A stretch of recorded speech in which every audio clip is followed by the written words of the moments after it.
In this simple video tutorial, I'm going to share with you how to check if you're eligible for Instagram monetization.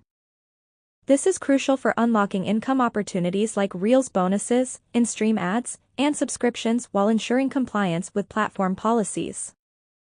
To check if your Instagram page is eligible, simply head to Instagram. Onto your profile page, tap onto these three lines to head to Settings.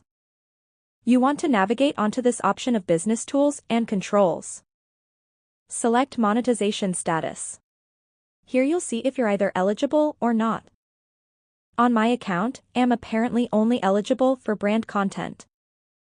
To monetize on Instagram, you can leverage its built-in tools like Reels bonuses, subscriptions, in-stream ads, and live badges, or explore external strategies.